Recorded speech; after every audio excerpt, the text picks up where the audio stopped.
Vários assuntos foram debatidos durante o seminário Macrocriminalidade, Desafios da Justiça Federal, realizado pela Associação dos Juízes Federais do Brasil, a AJUF, em parceria com o Foro de Minas Gerais e a AJUFENG. Dentre eles, o tráfico de pessoas, a exploração sexual de mulheres e crianças e a ação civil pública de extinção do domínio. Por meio dessa ação, o Estado pode transferir para si a propriedade de bens e direitos nas hipóteses em que o bem tenha sido obtido direta ou indiretamente de atividade ilícita. Segundo especialistas no assunto, essa pode ser uma forma de combater o crime organizado. Acompanhe. O tráfico de pessoas engana. Tem como objetivos extrair órgãos, escravizar e explorar sexualmente.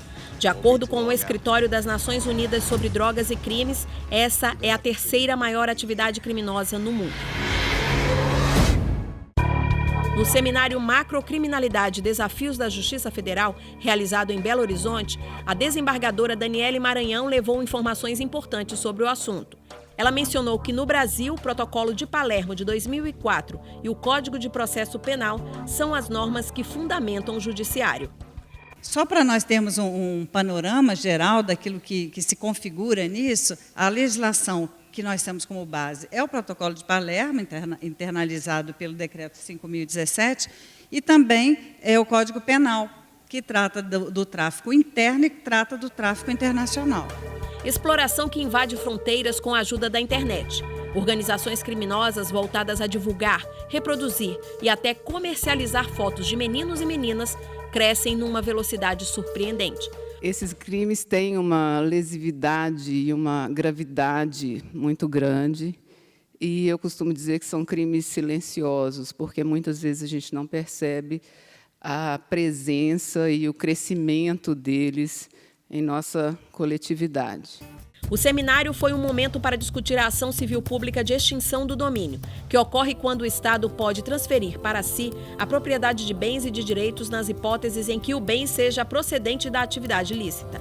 O presidente da ANPR, Associação Nacional dos Procuradores da República, lembrou que não é recente a campanha da ONU para estimular os países a criarem leis que acabem com a ação civil pública de extinção do domínio.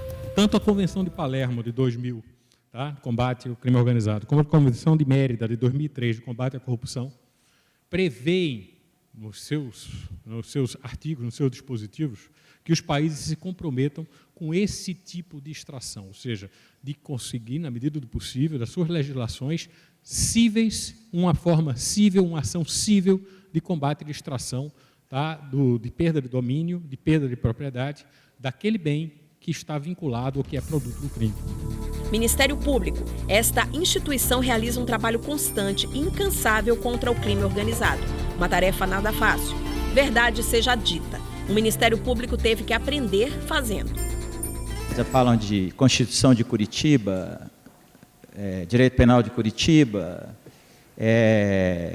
críticas à atuação do Ministério Público, mas a colaboração premiada na Lei de Organizações Criminosas é de 2013. Então, efetivamente, foi a operação que teve que se desenvolver os institutos sujeitos a erros, como foi a minha geração, que é a geração da década de 90, que teve que propor as primeiras ações civis públicas e instaurar os primeiros inquéritos civis públicos. 14 anos. Esse foi o tempo que o ex-advogado-geral da União permaneceu no Ministério Público. Depois de falar da experiência no MP, ele destacou que as instituições precisam estar cada vez mais fortalecidas diante dos ataques que sofrem por conta da função. Depois citou alguns desafios atuais dos integrantes da instituição em tempos de Operação Lava Jato. O primeiro desafio, penso eu, é que a instituição, e o judiciário também, está permanentemente exposta à fiscalização da sociedade. Isso significa dizer que ela precisa mostrar resultados do seu trabalho, mostrar que está conseguindo alcançar as metas a que se propõe enquanto instituição republicana. Por fim, Fábio Medina ressaltou que vivemos tempos difíceis, tempos de delações. Nós temos que avaliar no juízo crítico se tem uma perspectiva de chegar a algum lugar ou não. Se ele tem uma perspectiva de chegar a algum lugar ou não. Porque muitos delatores, quando eles chegam no momento de delatar, eles próprios já trituraram muitas provas. Eles próprios já destruíram muitas provas que os incriminavam. Membro efetivo da Operação Lava Jato, o procurador da República, Ataíde Ribeiro, compartilhou a experiência de quem tem lidado nos últimos anos com uma investigação complexa e delicada. Se a Lava Jato não vai melhorar o país, qual é o seu legado? O mérito da operação foi apontar um diagnóstico e criar uma janela de oportunidades para a melhoria do sistema de justiça criminal. Se nada disso for feito, a Lava Jato, tais como outros casos de sucesso, será apenas uma referência e uma janela de oportunidades para a melhoria do sistema será perdida. Para vencer a corrupção sistêmica e generalizada, é necessário elevar substancialmente o risco de punição dos crimes de colarinho branco. A lei das organizações criminosas é recente e ainda deixa dúvidas, inclusive com relação à definição desses grupos que agem contra a lei. Eduardo Nepomuceno de Souza fez críticas ao Ministério Público Estadual por não ter independência plena em relação à fiscalização de atos da administração pública. Enquanto você vê o exemplo do ex-governador do Rio de Janeiro, Sérgio Cabral, me desculpa estar usando o nome dele como exemplo, mas foi uma pessoa que, durante sua gestão, em 2 mandatos no Rio de Janeiro, sequer foi alvo de uma ação na esfera estadual.